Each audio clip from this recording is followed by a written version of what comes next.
RTM, Rádio Transmundial de Portugal.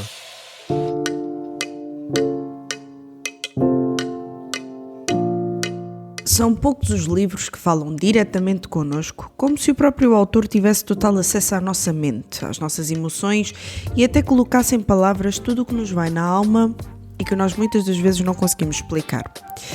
Foi exatamente assim que me senti após ter lido o livro da Emily Lange, que tem por nome Dissonância, Ensaios em Bossa Menor, e é com ela que eu vou estar à conversa.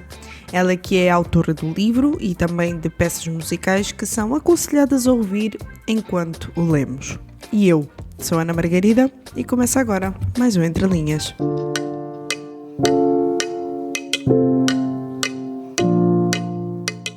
Emily, olha, o teu livro chegou-me por correio e foi enviado pela Débora Campos, da GBU, o Grupo Bíblico Universitário. Ela mandou-me uma mensagem, foi muito curioso, eu não estava à espera, porque não tenho assim muito contacto com ela, só nos conhecemos das redes sociais.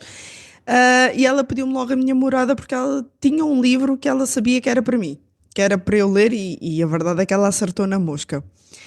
Só que, antes de eu te encher de perguntas acerca do que é que se trata o livro, eu quero te perguntar de onde é que surgiu então a necessidade de o escrever? Em que momento da tua vida é que tu estavas e até que ponto é que podes partilhar ou não também, né? Temos que preservar isso. Sim, bem, primeiro dizer talvez que antes do livro existiu um álbum musical, não é? Foi assim que as coisas começaram. Então, no fundo, foi assim uma longa viagem de qual o momento da vida que eu estava assim a sentir aflição de várias questões e com até dificuldade em expressá-las, não é? Eram sentimentos profundos, pareciam um, cá dentro que estavam todos entupidos. E eu não sou uma pessoa muito de falar e de palavras, então a escrita é um pouco mais fácil. E comecei então nesse sentido de escrever espécie de poemas ou canções ou assim. Então foi assim que as coisas começaram, quase que é uma longa viagem de puxar as coisas de dentro cá para fora, ideias difíceis, conclusões desconcertantes, que eu até tinha receio em partilhar com outros, a pensar, mas será que isto não é assim tão bonito, não são músicas tão bonitas, ou não são os chavões de sucesso bonito que às vezes ficamos a ouvir na igreja, né? Então, sim, a sentir várias dissonâncias, acho que no livro depois vou falando, por exemplo, a questão da solidão, ou tinha algumas situações concretas, né, de ter mudado para Lisboa, era estudante deslocada, vinda do norte, ter o choque cultural de uma cultura que não era assim tão hospitaleira, ou de ir a algumas comunidades evangélicas que falavam muito em família, falavam muito em receber as pessoas, mas eu não sentia isso. Então, a sentir aquela dissonância levou-me a questionar-me a mim, questionar a minha fé. Então, momentos de crise de fé, momentos de crise de identidade, também estava naquela fase de curso universitário, em que formamos-nos a nossa pessoa, a nossa identidade, começamos a pensar também um pouco em termos de qual é a carreira, como é que me vou fazer no mundo, não é? Então haviam todas essas questões e a passar por um tempo difícil no fundo essa necessidade talvez posso resumir em três razões, não é? Depois das músicas e houve todo o processo de fazermos concertos, então e de a partilha que íamos fazendo nas músicas abrimos aos ouvintes também para eles partilharem e foi incrível ouvir também muitos ouvintes a partilhar da sua própria vulnerabilidade. Às vezes vem mesmo a imagem aquela de Moisés quando está perante a sarça ardente e Deus diz, olha, tira os sapatos, estás em solo sagrado. Às vezes é isso que eu sinto quando alguém partilha algo vulnerável, não é? Como se fosse entrar em terreno sagrado. Alguém está a partilhar isso, não é? Eu acho que isso, no fundo, motivou-me, não é? Então queria aprofundar muitos dos temas começados nos concertos e nas músicas um pouco mais a fundo, eu pessoalmente. Então a escrita pareceu-me uma boa ideia, não é? Às vezes o texto de uma música é um pouco limitado, e então poder escrever um pouco um capítulo.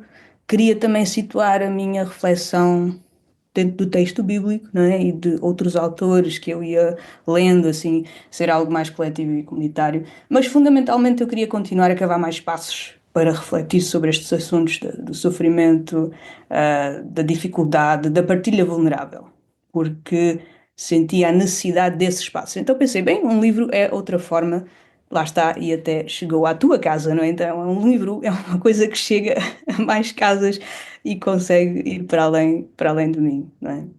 E eu estava aqui a ver, até fui buscar o livro novamente. Tu deixas um QR Code onde as pessoas também podem e devem ouvir as músicas antes de começar a ler o livro, que tu inclusive gravaste com os Finito e Mais Além, que se eu não me engano são um trio. Contigo são um Exatamente. trio. Exatamente. Somos um trio, sim, a minha banda, um, então somos três, o David e a Cláudia, e sim, fomos então nós que fizemos os arranjos das músicas, depois com o Filipe Monteiro a ajudar depois na própria gravação, mas nos concertos éramos os três, a fazer então essa apresentação de músicas. O álbum chamava-se A Noite da Fé, esse foi o primeiro álbum. Lá está, que corresponde muito à primeira parte do livro, que se chama A Noite, não é? E, inclusive, os nossos ouvintes podem também encontrar, basta irem ao Spotify, porque está lá, basta só colocar Infinito e Mais Além e vocês também podem ter acesso não só a este álbum, mas a outros, porque eu depois andei lá a cuscar e encontrei mais coisitas e fui ouvindo. Ahm, Antes de eu passar à próxima pergunta, eu mencionei aqui a Débora, mas eu gostaria então de deixar o agradecimento a ela por me ter enviado o livro, porque eu gosto de receber livros, ainda para mais quando as pessoas acertam naquilo que eu preciso ler.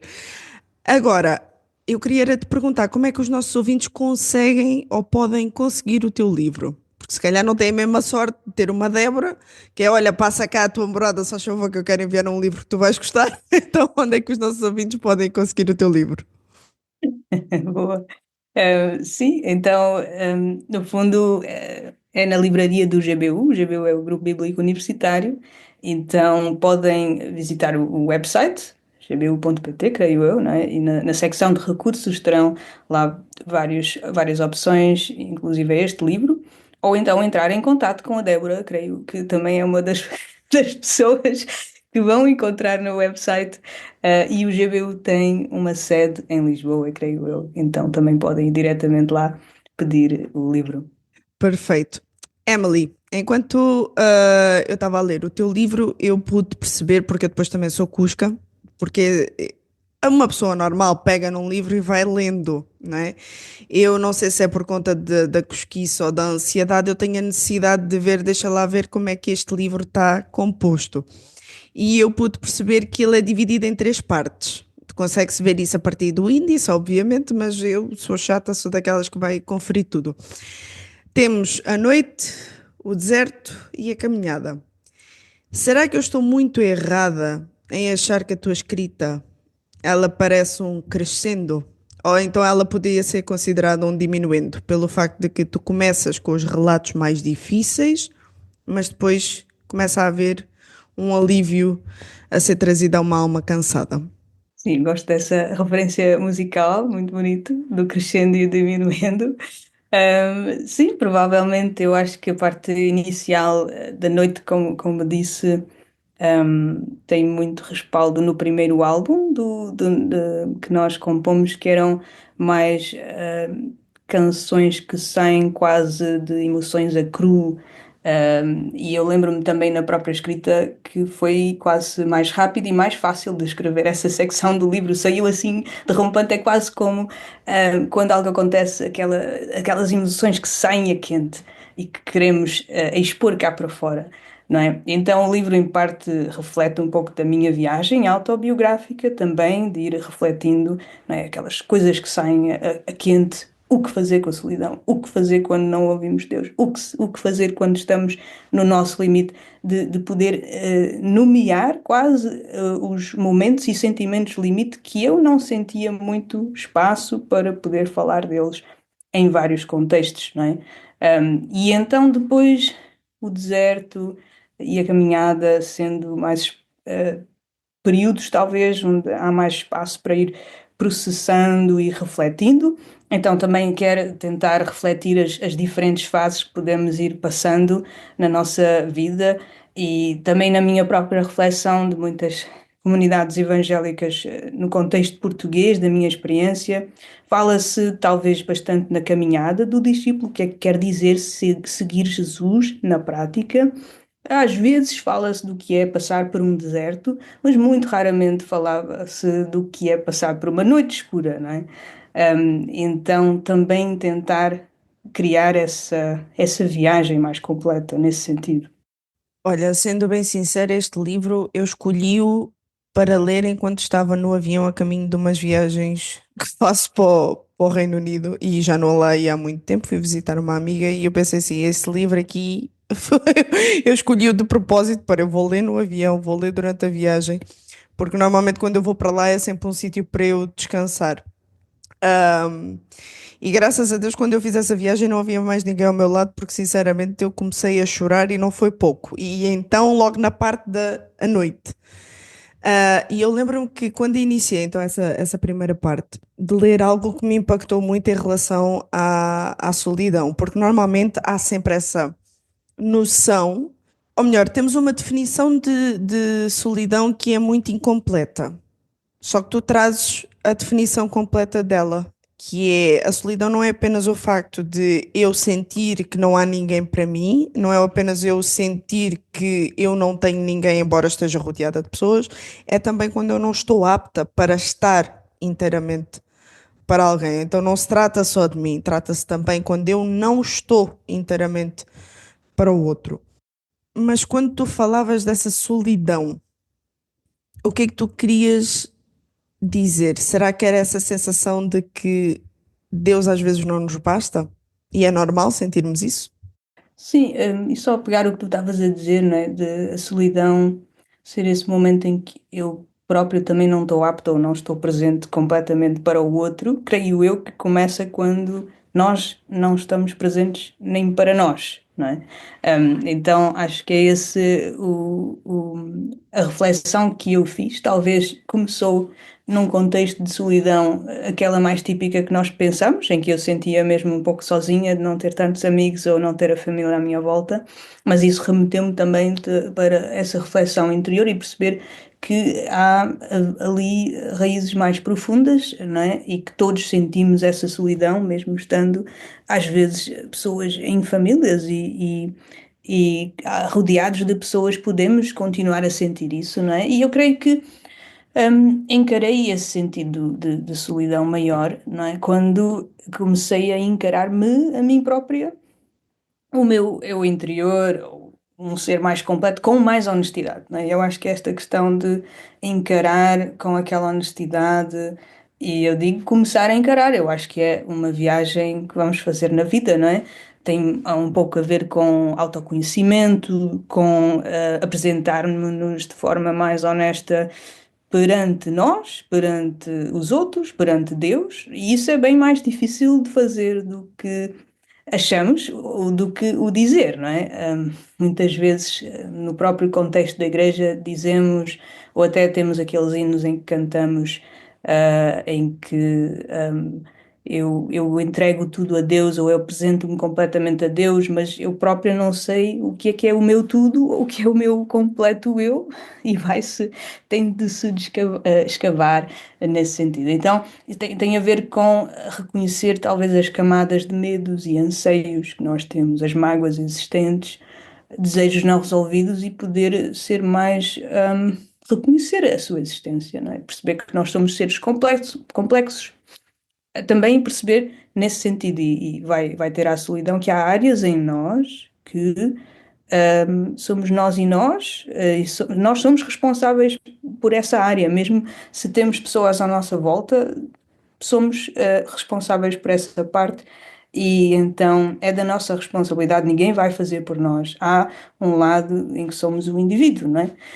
E podemos, e claro, devemos partilhar esta viagem com aqueles à nossa volta, mas também é saudável perceber que há ali um eu nosso que Deus também quer que nós possamos descobrir e perceber esse valor, não é? Acho que há esse sentido que eu estava a tentar trazer da solidão em termos da individualidade e que podemos levar em termos do que eu falei, em termos de uma prática da solitude, não é? Em termos de poder praticar esse estar perante Deus ou estar perante o outro, nós próprios, um, sem comparações com o outro, sem tentar ser aquilo que nós não somos, não é? Mas depois há outros momentos em que vamos sentir uma solidão quase mais espiritual, né? Aquela que faz o eco da solidão presencial dos outros, aqueles momentos em que sentimos-nos mesmo existencialmente sozinhos, não é? Onde é que está Deus, onde é que estão os outros, e não consigo ver nada, não é? E isso é verdade, e acho que temos de ter mais honestidade em admitir que isso acontece ou que isto pode estar a acontecer com o meu amigo, com outra pessoa e tentar não ser insensível para esse processo, não é? Tal como quando alguém está sozinho, não é? Não tem amigos, é um momento sensível e não podemos dizer, oh, mas eu estou aqui. E a pessoa fica assim, tipo, não é assim que se resolve isso assim. Uma solidão espiritual também não se resolve assim, com uma palmadinha nas costas, não é? E aquela frase que ouvimos às vezes, a minha graça te basta, que foi dita a Paulo, não foi ele que tirou dele próprio, foi quase Deus a lhe dizer, não é? E se Deus lhe teve de dizer essa conclusão, ele deve ter sentido-se muito no limite, de alguma forma, não é?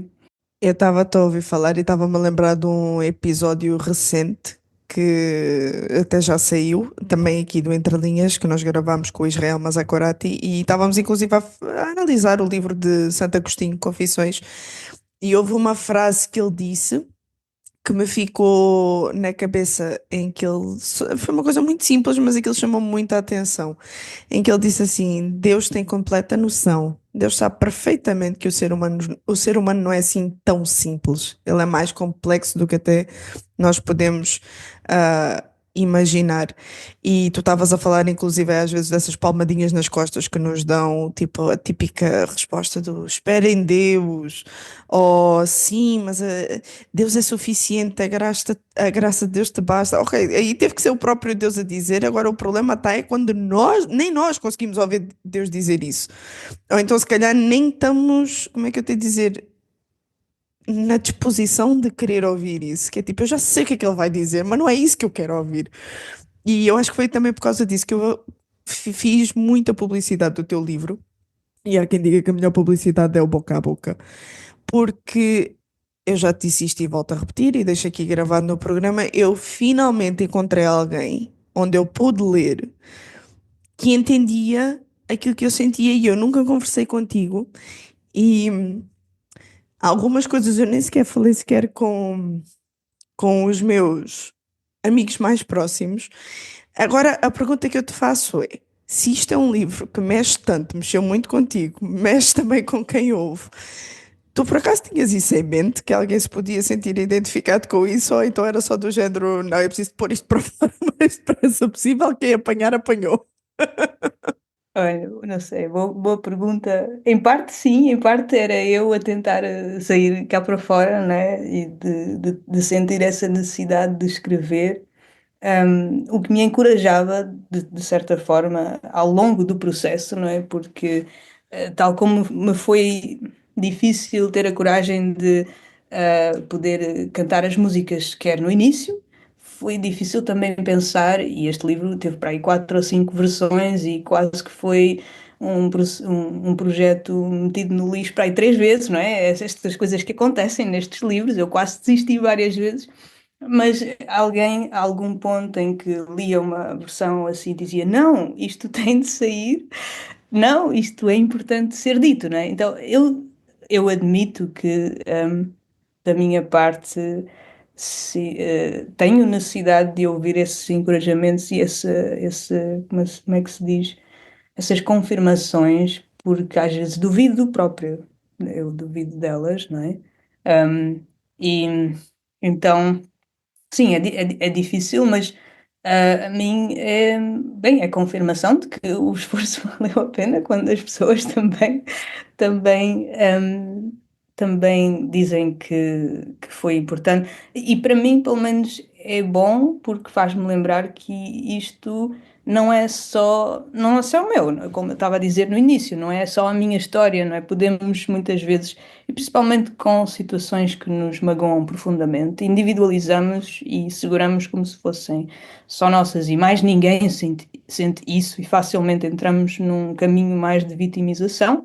E é muito importante tentar colocar a nossa história quase num panorama muito maior de uma linha histórica, da humanidade e conectar a nossa dor à dor dos outros, eu acho que dá mais sentido à nossa dor e dá-lhes até mais panorama e mais pano, não é? Nesse sentido, somos vistos e vemos que a nossa dor importa, mas ela é parte de algo maior.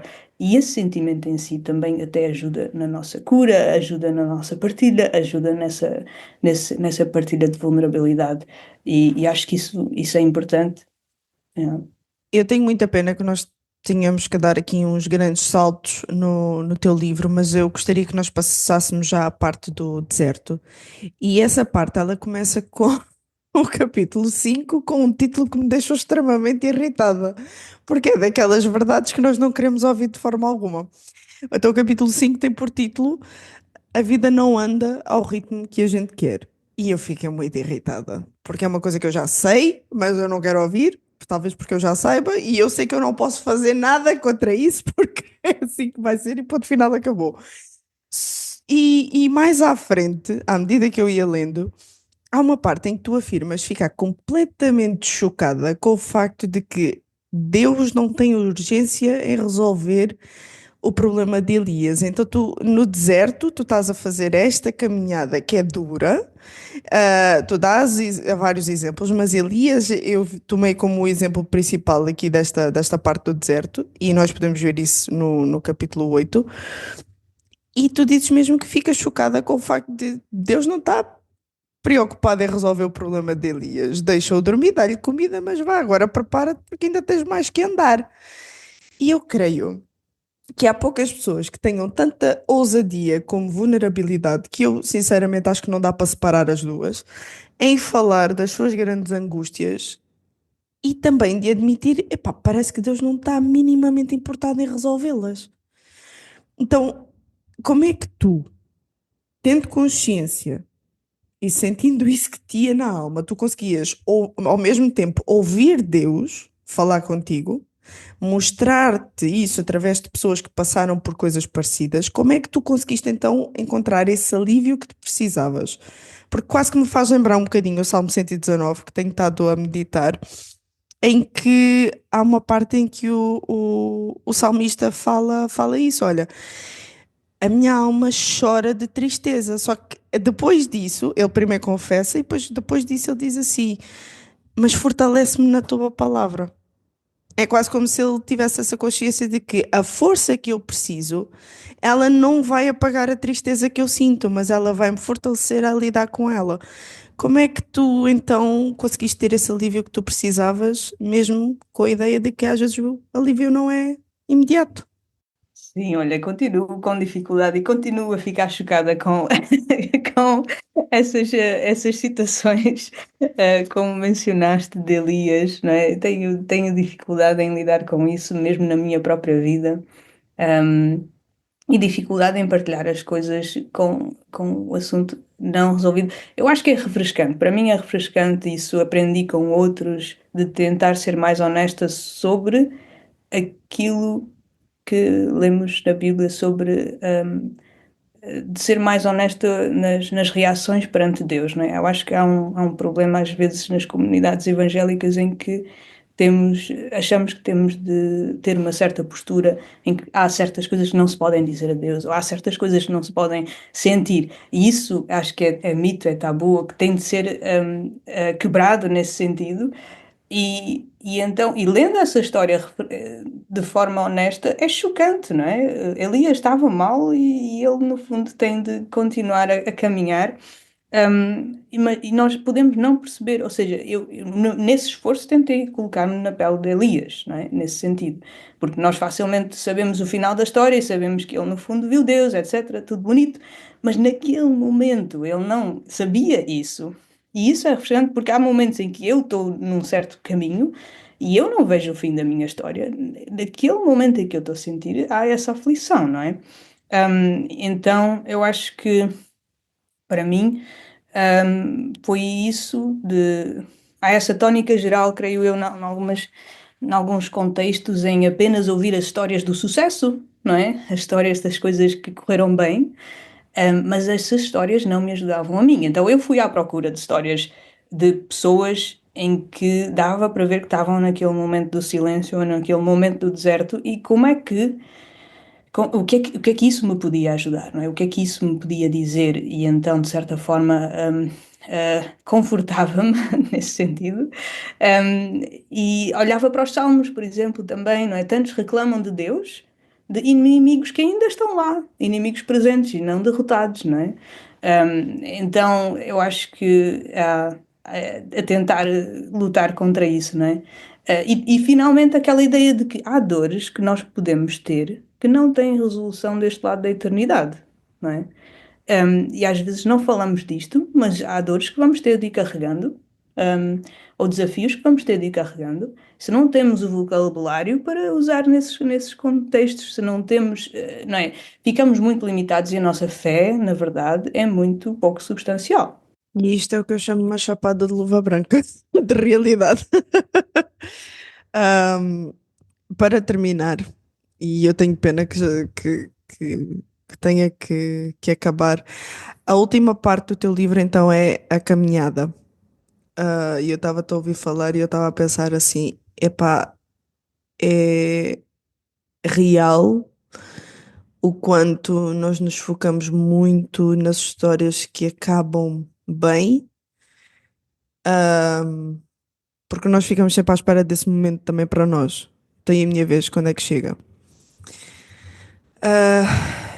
Mas às vezes a gente também tem que lidar com a noção de que o Evangelho não é triunfalista. Há uma alegria, sim, mas se calhar não é exatamente como nós a desenhamos para ser, assim como Jesus também não veio como as outras pessoas desenhavam que ele viria a ser. Ah, porque afinal de contas, quando tu terminas então com a caminhada, há esta ideia de que a vida não vai parar, nós não vamos parar de andar, nós não vamos parar de viver, nós não vamos parar de nos movimentar. E é curioso que eu até tenho que mencionar aqui uma frase que uma amiga minha diz sempre, que é Deus de movimento e não de paralisação. E já no finalzinho, no último capítulo, tu sublinhas 5 palavras que são essenciais e que se calhar resumem muito daquilo que tu tratavas aqui no livro, que é descanso, identidade, comunidade, restauração e esperança. Mas agora a pergunta que eu te faço é: de que modo é que tu podes deixar aqui um alento para os nossos ouvintes? Como é que se caminha quando não se vê nada, quando não se sente nada, quando não se ouve nada, quando parece que não há nada e quando parece que estas 5 palavrinhas não significam nada?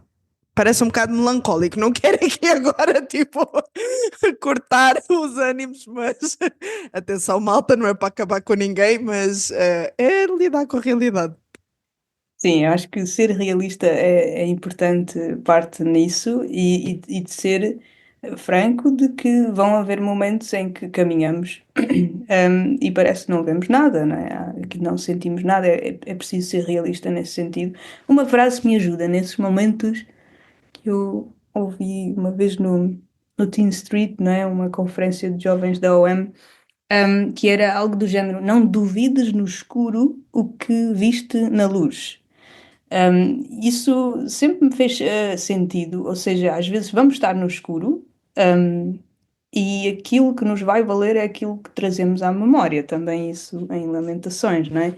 Ou seja, nós vimos a luz, em algum momento vimos a luz e temos de trazer isso num momento em que não vemos a luz, mas para isso temos de ter esses momentos de luz, esses momentos de construção, não é? Ou seja, eu creio realmente de que Deus às vezes chama a caminhar vales escuros, que vão ser muito duros, muito difíceis, e quando estamos a percorrê-los, vamos reclamar e dizer: eu não queria estar aqui, mas creio que ele dá-nos certas ferramentas para poder caminhá-los. Antes, não é? Dá-nos essas ferramentas.